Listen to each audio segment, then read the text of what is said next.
Struggling to get results from your Performance Max campaigns? You're definitely not alone. Most store owners launch their Performance Max campaigns hoping it's going to unlock all these sales, maybe even help you scale to 6 or 7 figures. But instead, they end up confused, frustrated, and stuck, watching their budget disappear with nothing to show for it. My name is Sam from keyCommerce.com. My team and I have helped dozens of e-com stores crack the Performance Max code, turning it into their main revenue driver and scaling these stores from 20K per month to over 400K per month and above. And in this course, I'm going to walk you through exactly how we do it, step by step. You're going to learn what Performance Max really is and the hidden mechanics behind it that can make or break the performance of your campaigns. How to structure your Performance Max campaigns and assets for maximum impact. How to unlock the power of audience signals and customer match lists to find your most profitable buyers. When to push Performance Max hard and when to pull back to avoid wasting budget. And how Performance Max interacts with your other campaigns so you avoid cannibalizing your results. This course isn't just theory, this is the exact strategies that we use to scale e-commerce stores with Performance Max. So if you're struggling to get your Performance Max campaigns working for your e-commerce store, or you want to scale these campaigns with more confidence and clarity, you're in the right place. Let's get into it.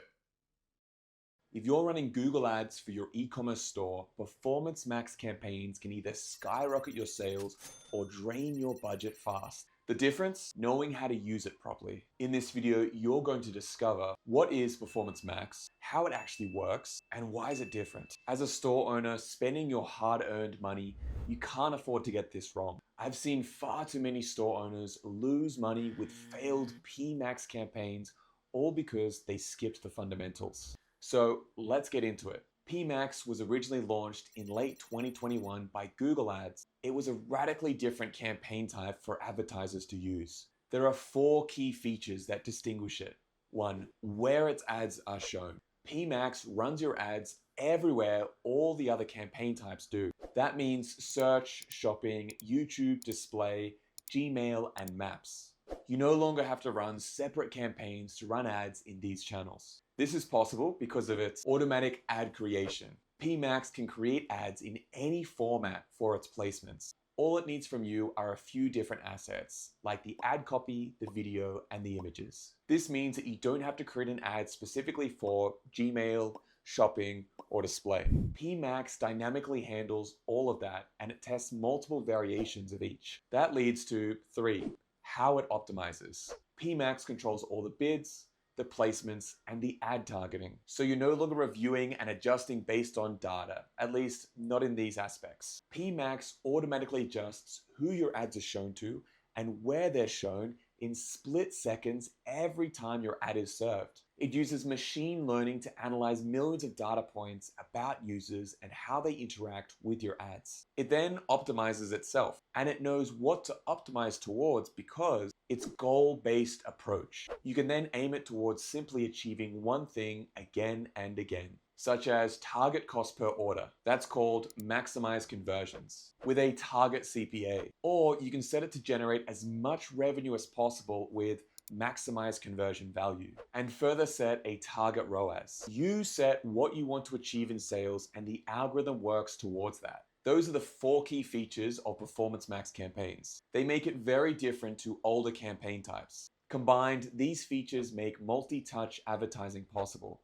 This is an important concept to understand with Performance Max. Many times, shoppers don't simply click your ad once, come to your store, and purchase right away. More often than not, shoppers will do multiple searches across multiple sessions, across multiple devices before they're ready to buy. PMax was built to study towards this behavior through a typical buyer's journey. This journey is usually called the purchase funnel. In short, it's the stages of a shopper. Awareness of a brand or product, interest in it, seeking it out, deciding to buy. At each point of this funnel, it's advantageous to show ads to this user if they're similar to past buyers. With PMax, they'll see your ads across all the channels: Google, Gmail, YouTube, display. Even if they don't convert in these first few ads, the more ads that are shown, the higher the likelihood that this person is going to come to the store and complete their purchase.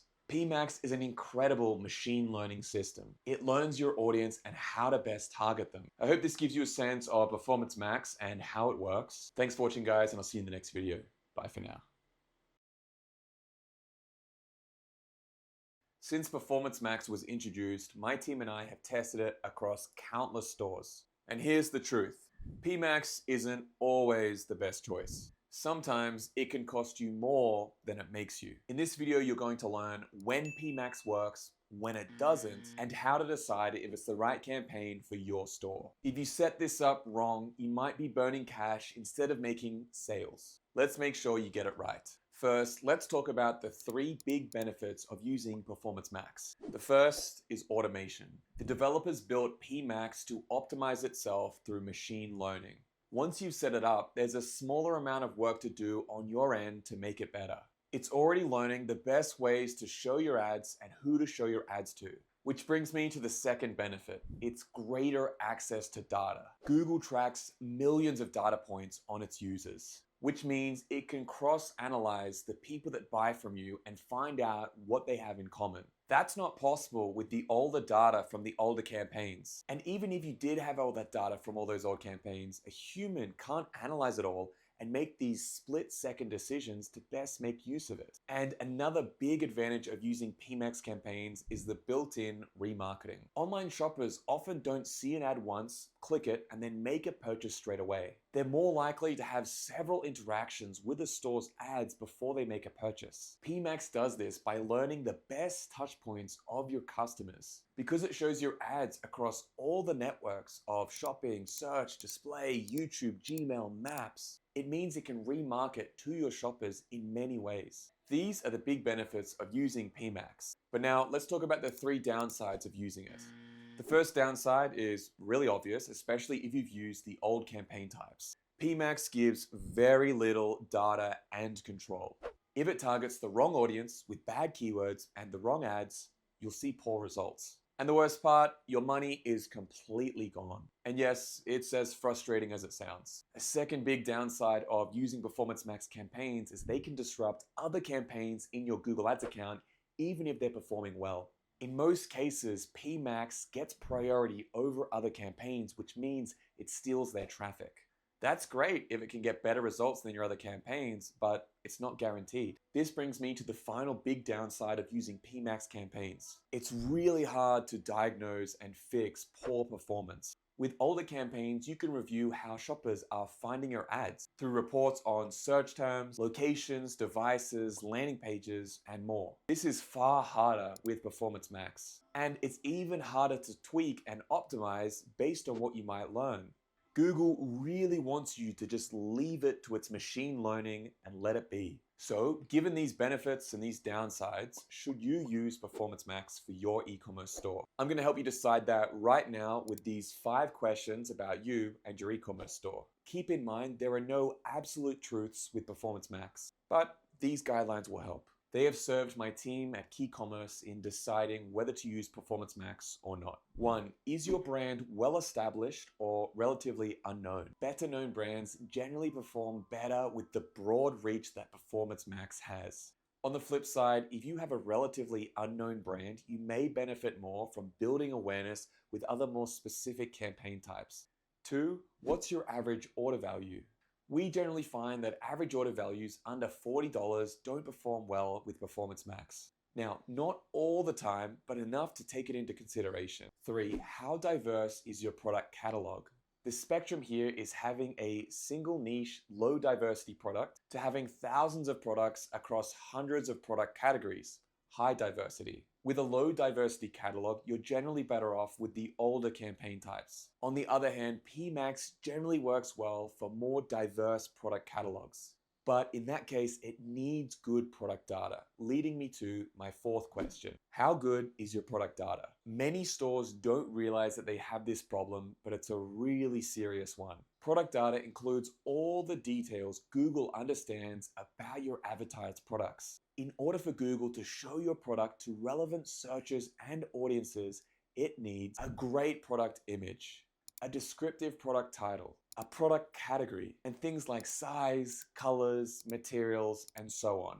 The better the data, the more able Google is to show that product to the relevant searchers. Okay, final question, number 5. What is your budget and your current sales volume? PMax grows best with a lot of data. That means two things. First, you need to be able to buy enough clicks for Google to learn. Secondly, you need to see enough successful conversions for Google to optimize towards. In a nutshell, we recommend you spend at least $50 per day and be able to generate at least one conversion per day. If that's not possible, as a minimum, you're better off with the other campaign types. Guys, I hope this gives you a sense of whether or not you should create a Performance Max campaign for your e-commerce store. Bye for now.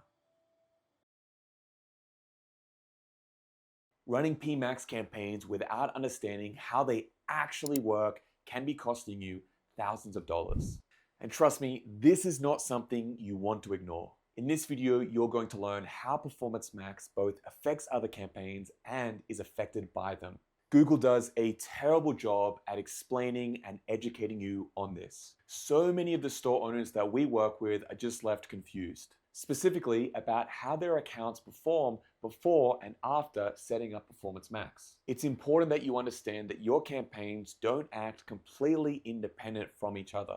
This is especially true for Performance Max. It's designed to learn from, complement, and yes, even compete with your other campaigns in your account, all done to improve its own performance. Let's start by learning how it affects your search campaign performance. As you likely know, you set up search campaigns by targeting certain keywords. When your keywords match what someone has searched on Google, your ad is triggered to show up in the search results. Now, here's where it gets interesting and where many advertisers miss the mark. Performance Max does the exact same thing, but here's the catch. You don't get to set the keywords. Instead, it analyzes all your products and all your product pages and then decides itself who to show your ads to.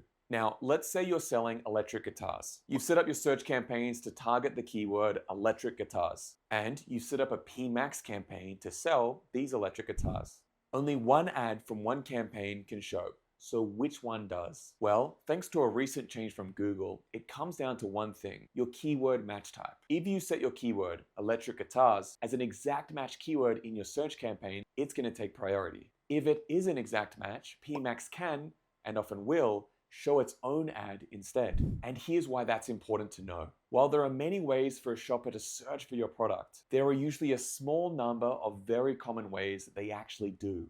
I call these a store's power terms. If electric guitars is a power term for your store, it's probably better to target it with a search campaign. Why? Well, it gives you three key advantages. One, you directly control what your ad says in the context of that exact search. Two, you get to control how much you're bidding to pay for that click. And three, you get far more data into the effectiveness of that ad, including CTR, CPC, impression share, ad position, search term reports, and much more. In our experience helping e-commerce stores grow with Google Ads, having this insight and control is crucial for stores' power terms. So what happens to the terms you're not targeting directly with an exact match keyword? That's where PMax comes into play.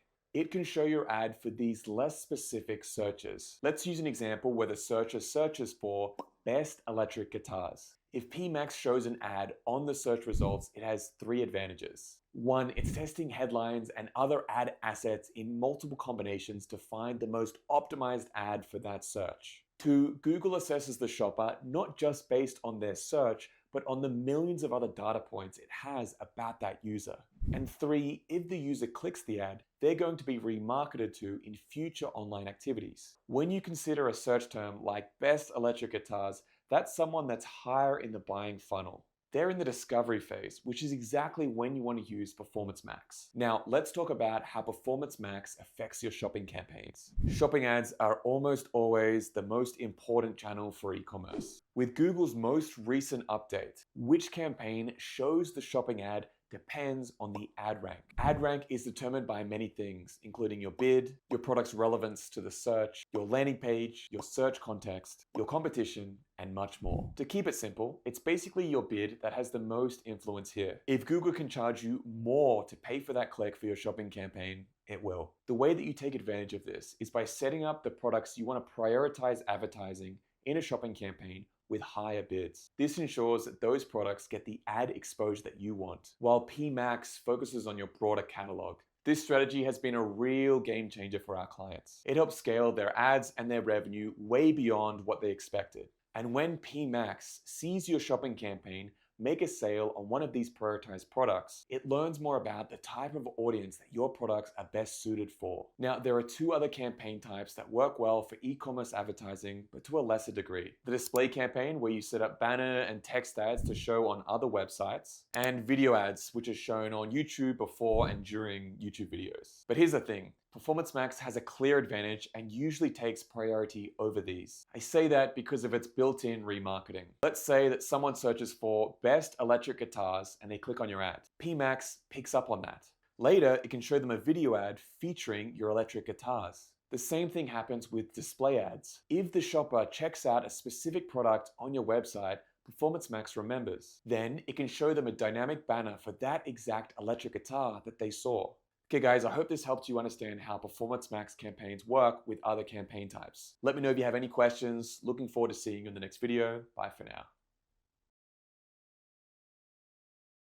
If you're running Performance Max and you feel like you're just burning money with no results, this video is for you. You're going to learn about the structure of a Performance Max campaign. By the end of this video, you'll be able to set up your campaign smarter, optimize faster, and you'll get way better results than your competition.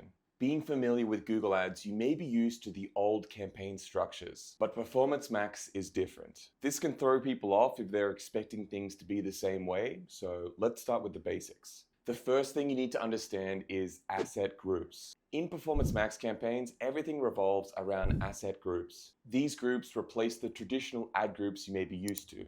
Think of an asset group as a collection of your ad components, also called assets. These assets include ad headlines and descriptions, images, logos, videos, products, and more. Google uses each of these assets to create dynamic ads on its platform. You can have one asset group in your PMax campaign, or you can have all the way up to 100. The difference between each one is the assets that you add to them. Next, let's look at listing groups. They are within asset groups in PMax. If you're familiar with product groups in shopping campaigns, listing groups are quite similar. They're simply collections of products from your store's catalog. Your listing group within an asset group can be left as all products, which is the default setup. You can also break it down by product attributes, such as brand, product category, or custom label. There are many options to consider. Finally, let's talk about how the settings of your PMax campaigns are applied. The following are applied at the campaign level, so they affect all the asset groups within: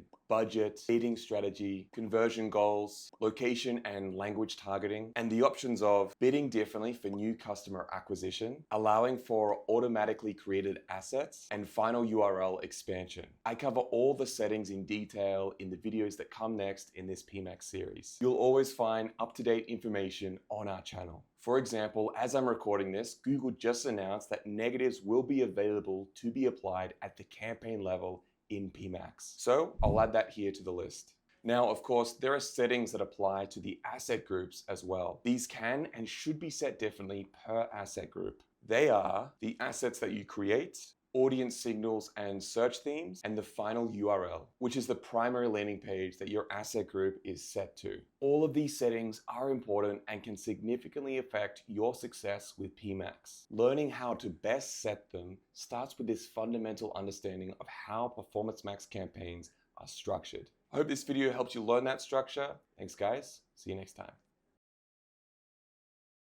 What if I told you that the difference between wasting thousands in ad spend and generating thousands of extra dollars could be as simple as optimizing your audience signals? In this video, you're going to learn how audience signals in Performance Max can unlock this potential. It's one of the few settings you actually have control over. When set up correctly, it can be an absolute game changer for Performance Max campaigns. Yet, most store owners overlook it, and that's why you could be leaving a lot of money on the table. After working with hundreds of e-commerce Performance Max campaigns, my team and I have seen it all. We've developed the most up-to-date strategies for Performance Max campaigns, and today I'm sharing them with you. Okay, so let's get into it. So what is an audience signal? Think of an audience signal as a starting point for Google's algorithm. When you start a new Performance Max campaign, Google has no idea who your customers are. Instead of showing your ad to random people, we tell Google an audience signal so Google can start somewhere and iterate from there. You can think of the audience as a list of people who share a common trait. Something like they all like baseball.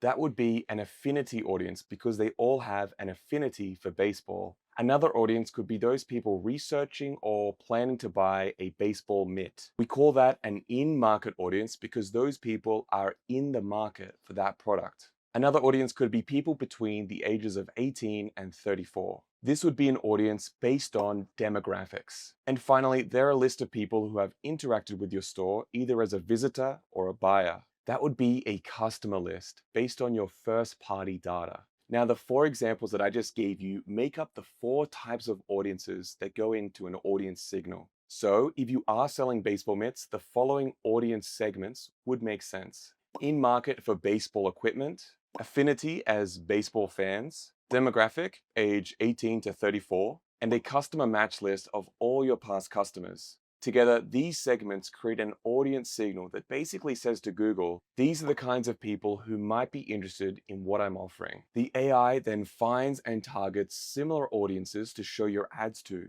It's important to note that audience signals are not strict targeting rules. To use our previous example, Google will test and show ads to people 35 and above. However, you've given them a starting point to initially target people age 18 to 34.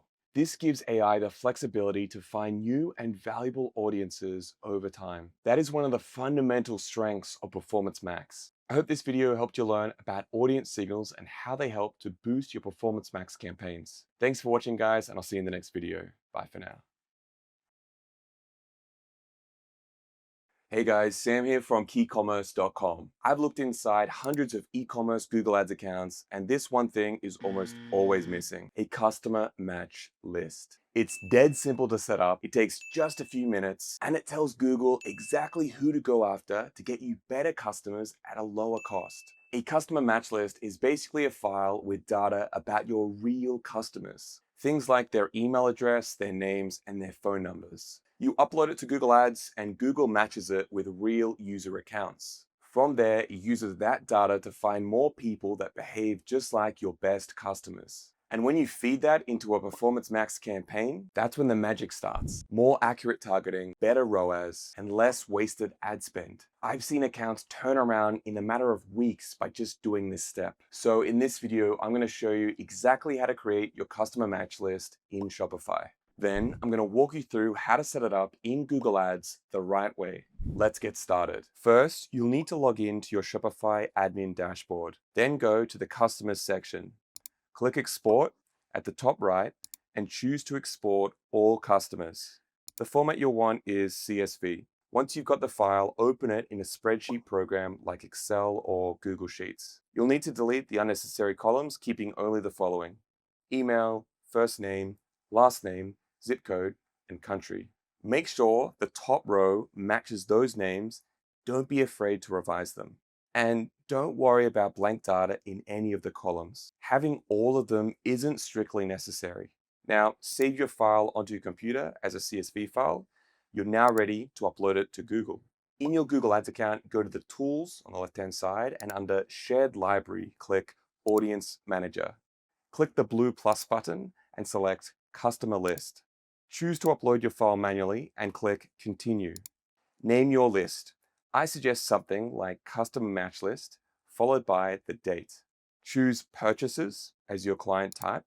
For the data type, choose the Upload Emails, Phones, and/or Mailing Addresses option. Now upload your file and confirm that your data was collected in compliance with Google's policies. Congratulations, you've now taken a big step that not all your competitors have. This is going to give you an important advantage. Thanks for watching, guys, and I'll see you in the next video. Bye for now.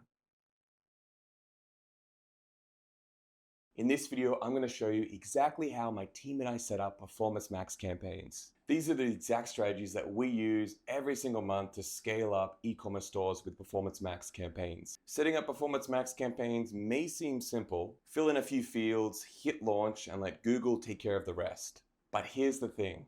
If you're not careful with your settings, you could end up wasting your budget with no sales to show for it. PMax campaigns need more than just the basics. You need to know exactly what to optimize, what assets to use, and how to set it up the right way to see real returns. For this setup, I'm going to assume that you have your conversion tracking set up correctly and your feed set up in Google Merchant Center next. If you don't have either of these set up, I'm going to leave links below to videos on how to do this yourself.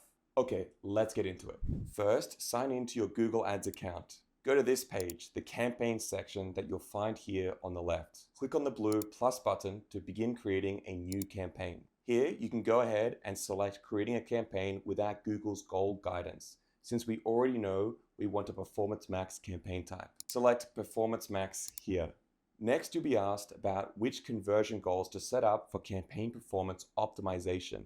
For e-commerce, you'll want to focus on purchases. The next section here is where you'll connect this campaign to your Merchant Center account. This is critical if you want Google to show ads directly for your products. Finally, let's name this campaign and click Continue. The next page outlines the series of steps on the left here needed to set up your campaign.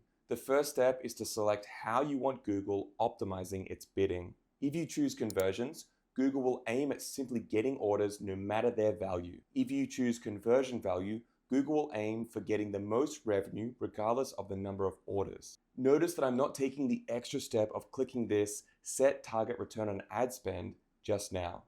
That's because Google doesn't have enough data for effective targeting at this moment. It can work for more advanced accounts with rich history, but for this walkthrough, I'm going to leave it off. I'm also going to leave Customer Acquisition unchecked. This setting asks if you want to adjust your bidding to help gain new customers. For small e-com stores, my advice is that you don't use this setting. The reason is that you probably don't have enough data for Google to really achieve what it's saying. In my experience, this only really works well for large accounts spending millions of dollars per year. Okay, next up, let's choose the location that we want our Performance Max campaign to target.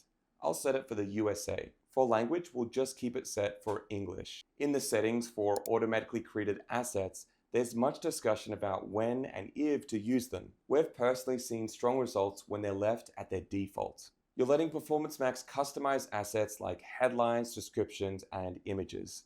It uses your website info and goes beyond what you've provided. The same thing with the final URL. Checking this means you let Performance Max choose which landing page it will send a shopper to. For video, it's asking permission to modify your uploaded videos to create additional vertical and square versions. There's no reason why not to, unless you simply don't want to have videos as part of your campaign. Below here, we'll see the settings that are typical for the older traditional campaigns. Ad schedule, start and end dates, campaign URL options, and brand exclusions. We'll leave those blank for now and click Next. The next section is all about your assets. To start, Google is extremely eager to offer you its generative AI to help you create assets. If you're comfortable in doing this, then follow its prompts here. This can certainly be helpful, but my team and I still opt for manual asset creation. That's because we work hard to understand the brand, the product, and the audience. With that understanding and our experience, we tend to create better performing assets than AI. So I'm just going to click Skip. On this page, we're finally going to create an asset group. By the way, guys, if you're looking for more personalized, hands-on guidance for how to set up your Performance Max campaigns, I've got something for you. We've created a community to help you guys out. It's called the keyCommerce Academy. And it's where my team and I help e-com store owners like you get everything set up and running profitably. We're in there every week answering questions, hosting live Q&A calls, and creating courses to help you scale. There's also an awesome community of other e-commerce store owners that are building honest stores and generating real profits. We're all helping each other out, sharing wins. It's absolutely awesome. I'll leave a link down below. Go and check it out, and I'd love to see you inside. Now, let's dive back into creating the campaign. Starting out, I'll leave the asset group name at its default. Next, for listing groups, you can either choose to include all your products, or you can filter down which products will be included from your catalog. For this walkthrough, I'll simply go with all products. The product selection can always be changed with the listing groups at a future time. For business name, you'll use your public-facing doing business as name, as this will be shown with your ads. Note that it needs to match the business name that you've set up in your Merchant Center account.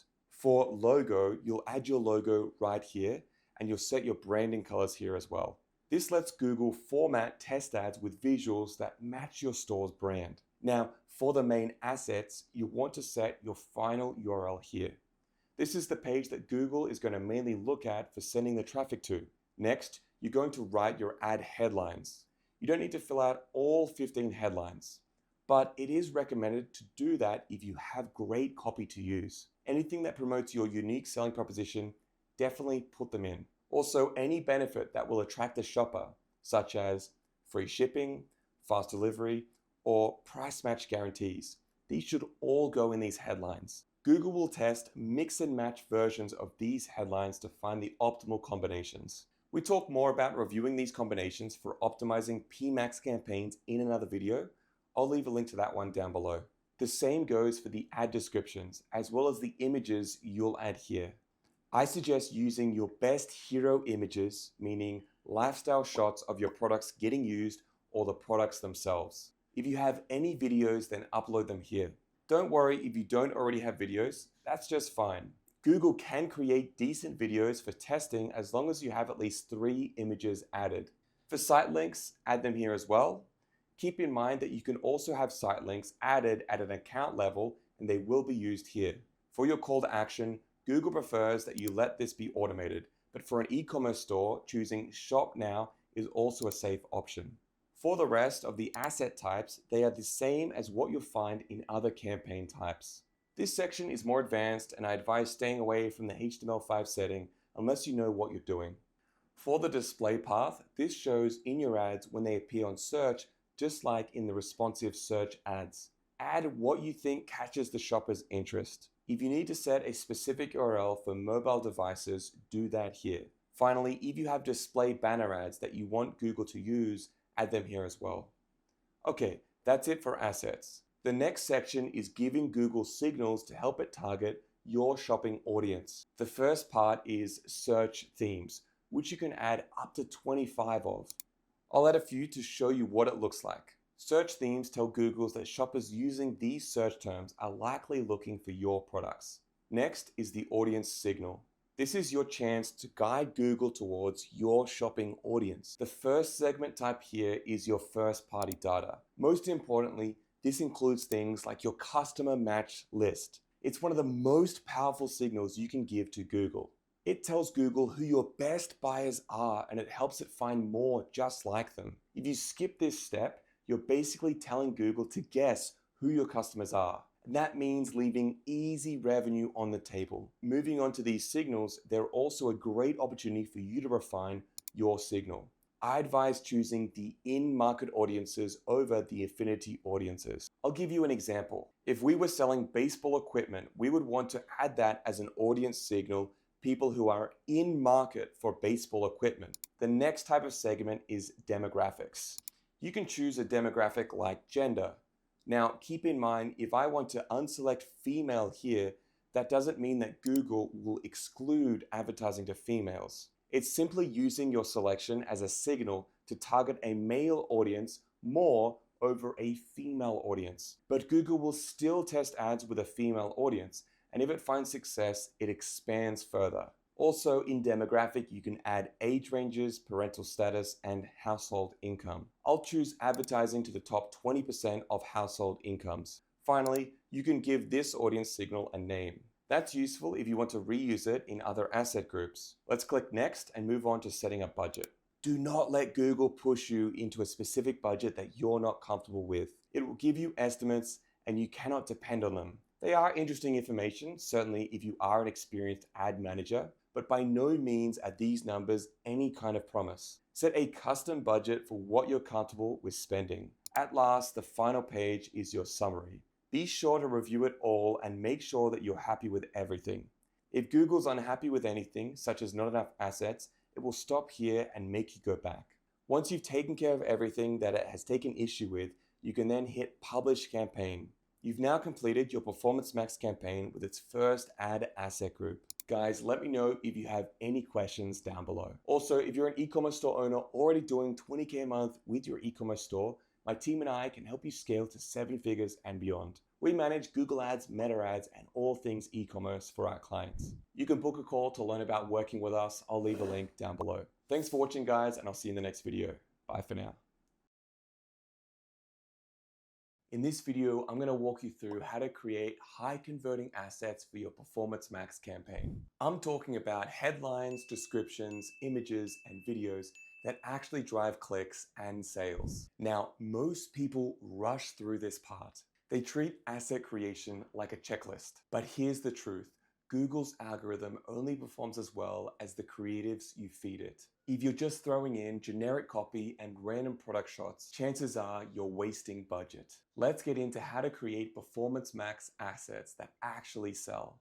The first assets we need to tackle are headlines and descriptions. A great approach to writing these is to write according to themes. The first theme is to simply be descriptive.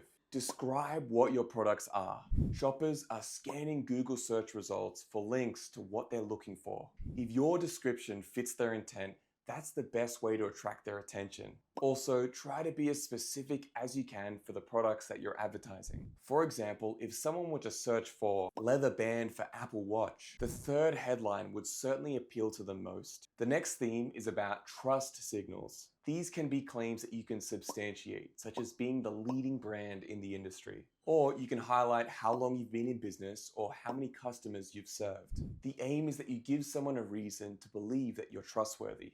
No one buys from a store that they don't trust, and gaining trust can start here from these assets. The next theme is urgency. Headlines usually best use this to convey that action must be taken soon or that people will miss out. Headlines based on price or value is the next theme. Shoppers often want price info when they search, and everyone loves a good bargain. The next theme has to do with location. Location matters, even on the internet. Shoppers might worry about shipping costs. They might want to support local businesses or be motivated by national pride. Adding these can provide a strong boost to your ad's performance. The next theme is about features. These can either be a convenience for the shopper or a product call out. Finally, you can have the call to action theme. Call to actions are often vital signposts in a shopper's journey. Having them in ads makes sense because we're so used to them. They assist shoppers in moving on to the next step, visiting your store with as little mental strain as possible. Okay, those were some of the top themes that work best for headlines and descriptions. Let's talk about images. One of the most important things to consider when supplying images as assets for ads is, do they look good when they're small? Google offers limited space for images, so it's crucial for shoppers to grasp what they see even at smaller sizes. Make sure to add clear product photos that are isolated on a white background. These are standard product images that shoppers are used to. Lifestyle images that show people using the product are also great to use. Be sure that the product stands out even when the image is small. The final major asset to add to your PMax campaign is video. Because Google will show your video on YouTube, I recommend concentrating as much of your message in the first 5 seconds of the video as possible. People don't enjoy ads, and they'll skip them as soon as they can. The first 5 seconds are unskippable. Use this time wisely to share your unique value proposition. That's my top advice for creating great assets for your PMax campaigns. Let me know if you have any questions in the comments down below. Thanks for watching, guys, and I'll see you in the next video. Bye for now. In this video, we're diving into how to create a powerful audience signal in your Performance Max campaign for your e-commerce store. Each asset group in a Performance Max campaign requires an audience signal. It's essentially Google's first step in identifying your ideal shoppers. This step is crucial. It sets you up for success from the start. I'll walk you through all the options you have for setting it up. That way, you can target the best audience for your Performance Max campaigns. The first is first-party data. The section for it is labeled Your Data in the Performance Max asset group setup. This is the most important information you can put into your audience signal. First party means information such as the email address, and physical address of people that have interacted with your business and consented to marketing. One of the best ways this is used with Performance Max is a customer match list. A customer match list is valuable because Google uses it to advertise your products to a similar audience. This is the most essential part of an audience signal. The next options for you to add are in-market and affinity segments. You add these in the interests and detailed demographics section. In-market refers to people that are planning or looking into purchasing a product in a specific category. For example, if you sell baseball mitts, a relevant audience would be in market for baseball equipment. An affinity audience is when Google thinks a user has an affinity for something. A fitting audience for this baseball mitt example would be affinity for baseball. In my experience, in-market audiences are far more valuable in an audience signal. I suggest that you lean towards them over affinity audiences, which are much more broad. Remember, the point is to narrow Google's focus onto a particular type of shopper. Getting too broad can reduce the effectiveness of the signal that you're providing. That's why I recommend you only choose 1 or 2 audiences here. A common mistake I see people make is adding dozens of these lists. Great audience signals are kept tight and specific. Now, there are other segment types in this section that you can also add. They are detailed demographics, which covers attributes such as being single or married. And the other is life event audiences. These are people that Google believes are going through or have been through significant life events. For example, getting married, getting a new pet, or buying a new home. Now, let's talk about demographics. The system includes all demographics by default, but you can narrow down the audience signal based on age, gender, household income, parental status. Keep in mind that if you limit any of these demographics, that doesn't mean that your ads won't show to them. This is a signal of where you want Performance Max to start ad testing with an audience. That's why it's called an audience signal. It's one of the biggest ways that you can affect the performance of your Performance Max campaign for your e-commerce store. For all segments, I recommend that you regularly review and refine them in your asset groups. Guys, if you have any questions about audience signals, please leave them down below. Thanks for watching, guys, and I'll see you in the next video. Bye for now. If you're running Performance Max campaigns and you're not seeing the results you are hoping for, it could be you're missing out on crucial data. And yes, you're probably leaving money on the table without realizing it. In this video, I'm going to show you how to use the Google Insights tool to get that data and turn your campaigns around. And I'm not just talking about surface level tweaks. This is about understanding your audience, your competitors, and your campaign performance in a way that actually makes a difference. So if you're ready to stop wasting ad spend and to start scaling, stay with me because I'm going to give you the exact steps to make that happen. Let's go. Let's begin by going to the Insights section. This is found on the left side of your Google Ads under Insights and Reports. The first panel we see here is for performance review. Make sure you're aware of the time frame you're being shown. It can either be the last 7 days or 28 days. Unfortunately, you can't customize the time frame any further. Once you select either one, Google gives you comparison data against the period before it. There are 4 key metrics shown. Conversion value equals revenue, cost equals ad spend, ROAS equals return on ad spend, conversions equals orders. Conversion value, which means revenue, cost, ROAS, which stands for return on ad spend and its current target that you've set for the campaign, and then conversions, which means orders. For revenue, ROAS, and orders, understand that Google is including the projected data as well. I want to explain what this is. Shoppers don't always purchase after clicking a single ad and visiting an online store. They will often interact with an ad and then come back days later to finally decide and buy. Performance Max was built for this kind of behavior. Google first looks at your sales patterns.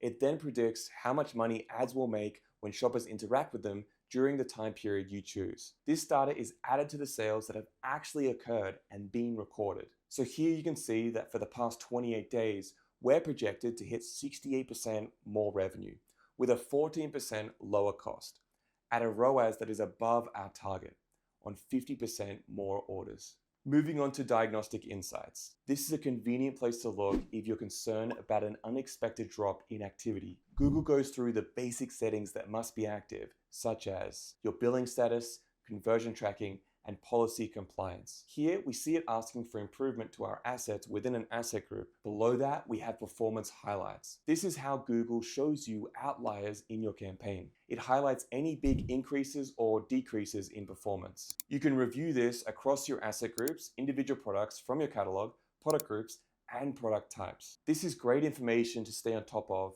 as your Performance Max campaign grows. The default metric it's looking at here is generated revenue, which I like best because this is for e-commerce. But you can also select different metrics of focus here. The next section, Auction Insights, is one of my favorites. This is because it gives you a great view into who your competition is. This graph shows where you fit in against other advertisers by impression share. That means for ad auctions that we're eligible for, here's how often we're actually showing an ad. The second percentage shown here for each is how much this has increased or decreased over this period. A little lower, we see the advertisers we're most often overlapping with. Overlap means sharing the same page with their ad and yours. The next section is the most discussed and reviewed part of this Insights page, search terms. These are the terms that shoppers have searched for on Google that have triggered your ads. They're grouped into themes that you can open up and review. It's critical that you look through this report regularly. If you see these search terms that you don't think are good, add them as negative keywords. If you find search terms that perform well, check your website. See how well it's optimized for those terms, or target them in a separate search campaign. This section is for recommendations. It's important to remember that not all recommendations from Google are good. In fact, this one fails to understand a purposeful setup in this campaign that, as you can see from the performance data that we looked through earlier, is doing well. Just the same, it's good to review them. Next is Audience Insight. This contains important clues about your shopping audience. It shows the audience segments that have the greatest interaction with your ads. These top 3 were already added as part of your audience signal. We'll get back to the video in just a second. Before we do, I wanted to let you know about something that could be really helpful for you. We've built a community of honest e-com store owners called the keyCommerce Academy. It's where my team and I help store owners like you get your ads running the right way and start seeing real growth in sales and profits. We're in there every week, answering questions, jumping on live coaching calls, and giving you step-by-step courses on Google Ads, Meta Ads, and everything else e-commerce. It's also a space where other e-commerce store owners are helping each other out, sharing wins, asking questions, and growing together. In fact, the majority of members that join our community see a noticeable increase in their sales and their profits. And that's just within the first 30 days. I'll leave a link down below, go and check it out, and I'd love to see you on the inside. Okay, the next few sections are just remixes of data that we've already seen. So I'm going to scroll down to the last one, Target Pacing Insights. In this graph, the middle line here is our target ROAS, and this line is where we've actually been trending on it. It's based on weekly averages. Check here first if you're worried about hitting your ROAS goals. Okay guys, that's our full rundown of using insights for your Performance Max campaign. If you guys have any questions, let me know down below. Thanks so much for watching guys, and I'll see you in the next video. Bye for now. Performance Max is powerful, but let's be honest. Sometimes it can feel like you're flying blind, and that's never a good feeling. PMax has a well-earned reputation for being a black box. It doesn't offer nearly as much control or specific data as search or shopping campaigns. That leaves many e-commerce store owners at a loss when it doesn't go well. How do you get it back on track? So let's talk about what is in our control and how we can use it to get better results. First, exclusions. Exclusions are how we tell Google we don't want our ad to show up. The most direct type of exclusion is called a negative keyword. Google has recently allowed negative keywords to be applied to Performance Max. This helps the right shopper find your ad and keeps the unqualified traffic away. If you notice the word used in your search terms insights and you only sell new products, add used as a phrase match negative to your PMax campaign. Click inside your campaign, then go to audience, content, and keywords on the left. Next, select keywords. Another common example is if you see the word near me. And if you don't have a physical store, then adding near me as a negative phrase match keyword could help. By the way, I cover search term insights in this video. Go and check it out if you want to learn more.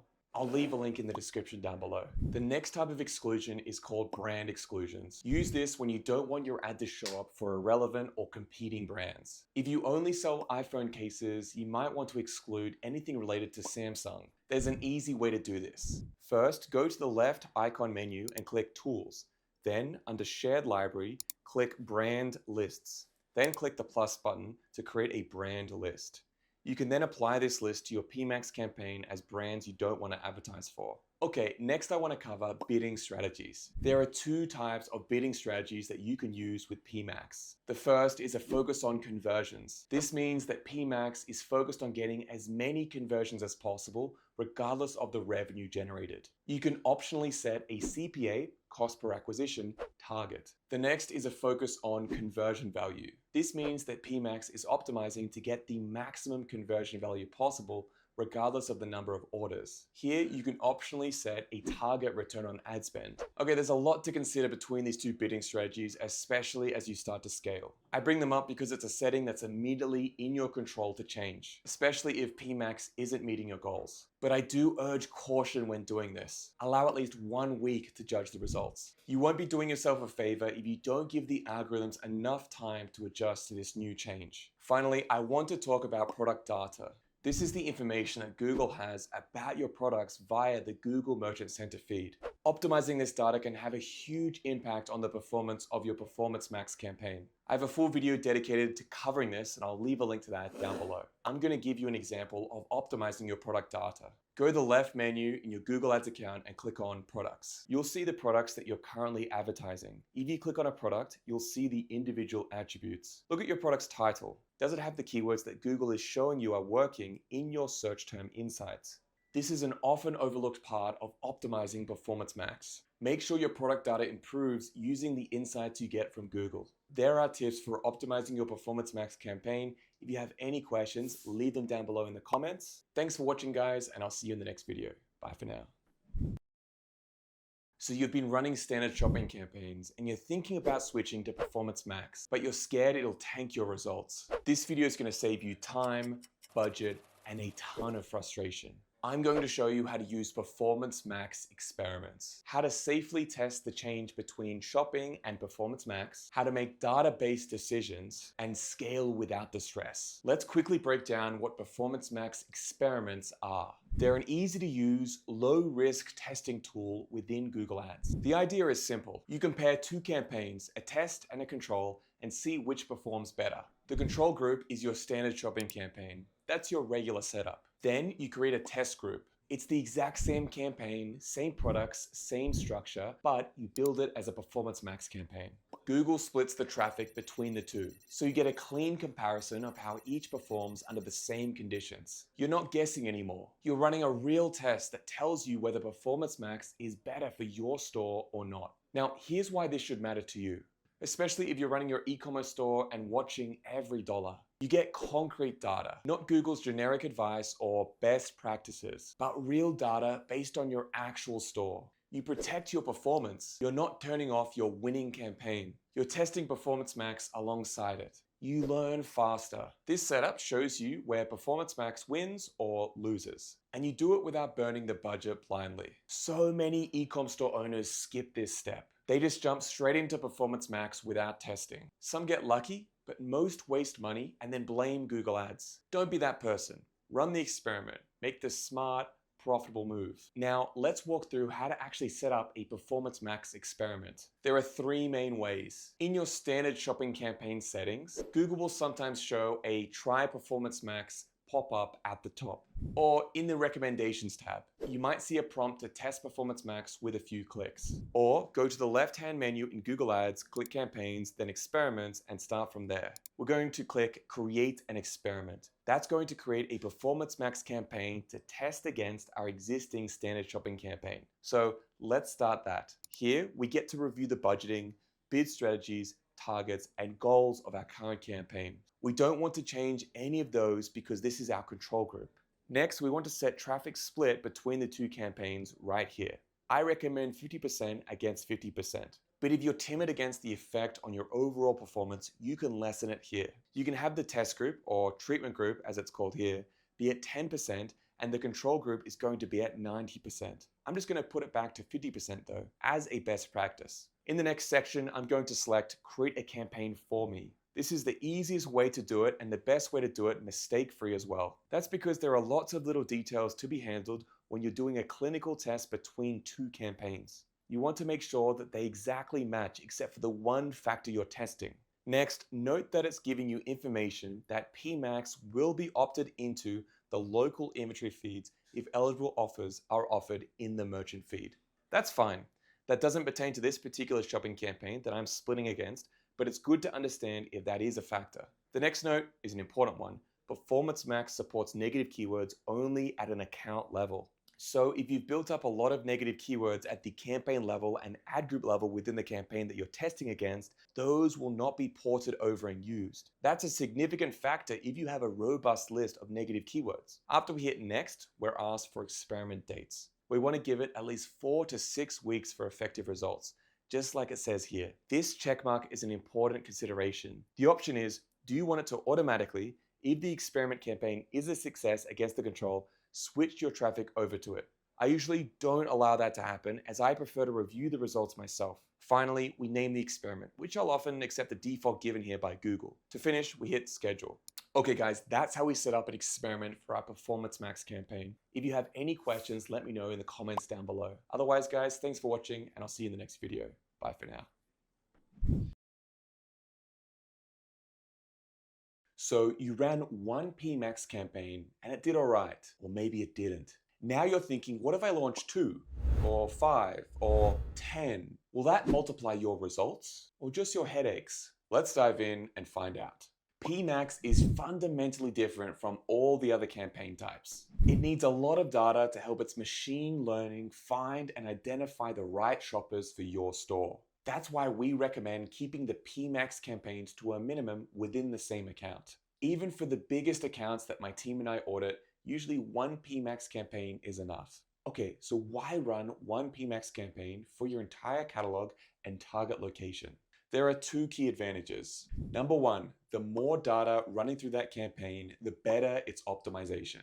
Google is consistently testing your ads in assets to an audience. More tests means it learns the best asset combinations and type of audiences they work on for the best results. This is the power of Performance Max. And if you want to go deeper on understanding how it works, I'm going to leave a video here. Go and check it out. Link in the description.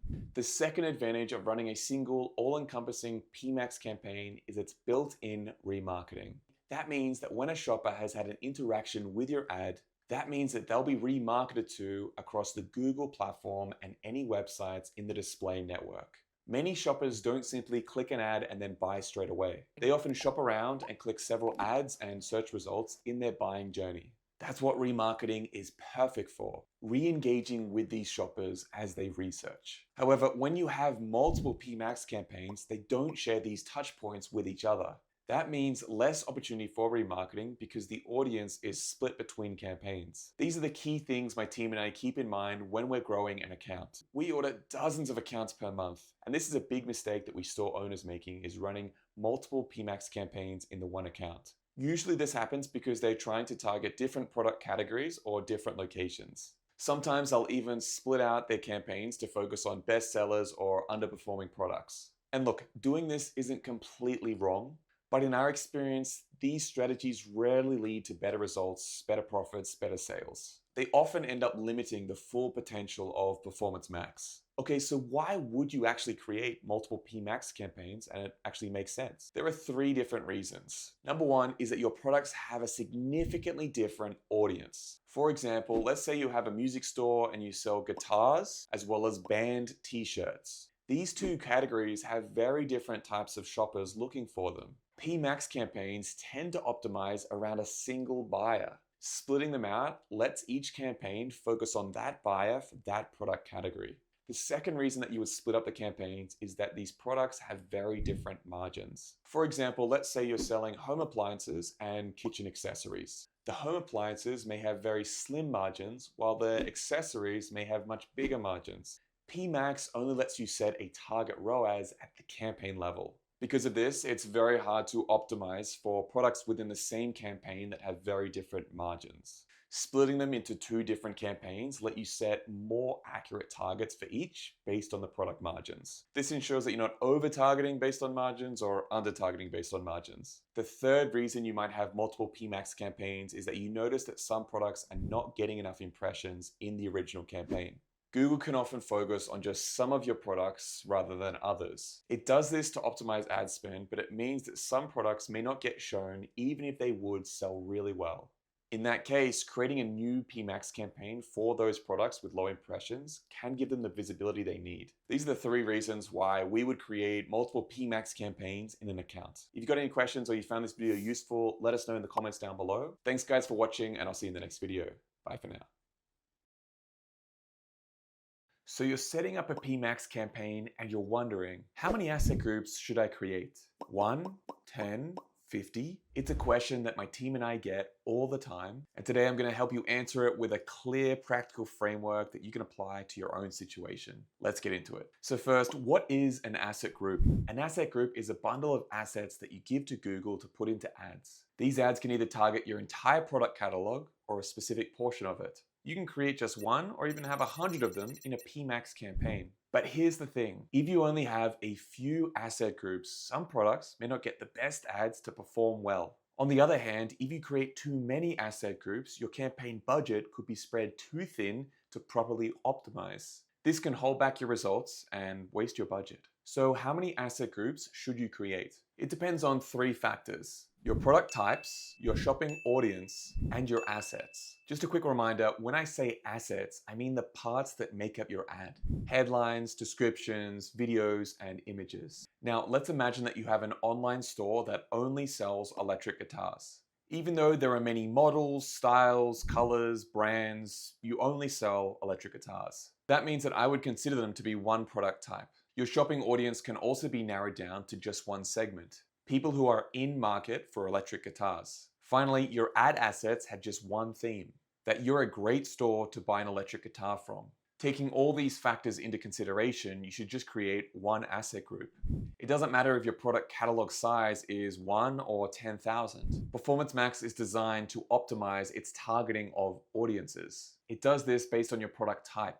And it also tests your assets to refine the targeting further. One asset group, for the factors that I described, is enough. But let's just say you wanted to test 2 different themes for your assets. One theme focuses on the quality of the guitars. That means headlines, descriptions, videos, and images highlighting the quality. The second theme focusing on pricing, with the assets promoting the savings that your store offers. This is where you would consider creating another asset group to test this theme. In this case, the divergence of asset themes is the key factor. It determines how many asset groups you create. Now, let's imagine a different scenario where you're not testing different themes. You've noticed that you have 2 different types of customers. They're quite distinct from each other. The only thing that they have in common is that they both buy electric guitars. The first type are very price sensitive and tend to be beginners. The second type is professional musicians. They value high-end models and are willing to invest in them. This is a great reason to set up 2 different asset groups. For price-sensitive beginners, you'll be advertising budget-friendly guitars. For high-end professionals, you advertise your best and more expensive guitars. This split in your shopping audience helps to guide you in how many asset groups you should create. Now, let's just say you've added acoustic guitars to your store. Should you split your asset groups between electric and acoustic guitars? I would say no, just for that reason. To explain, let's review 3 factors that I've been talking about. As a product type, an electric guitar may seem quite different from an acoustic guitar. And that's understandable, especially if you know guitars and you're an expert on guitars. But if you pull back your perspective, you'll see that they're both stringed instruments called guitars. For its product type taxonomy, Google doesn't even recognize the difference. Electric or acoustic is simply an attribute of a guitar as a product type, and the shopping audiences see it the same way. People looking for electric guitars aren't all that different from people looking for acoustic guitars. Both audiences are in market for a guitar and share similar affinities for music that Google tracks on its users. As for your assets, they can easily convey that you sell both acoustic and electric guitars. Now, let's imagine one more scenario where you've added band t-shirts into your catalog where you're already selling guitars. Both guitars and t-shirts are musically related. However, when we think about the shopping audiences, things change. Not everyone that's in market for a t-shirt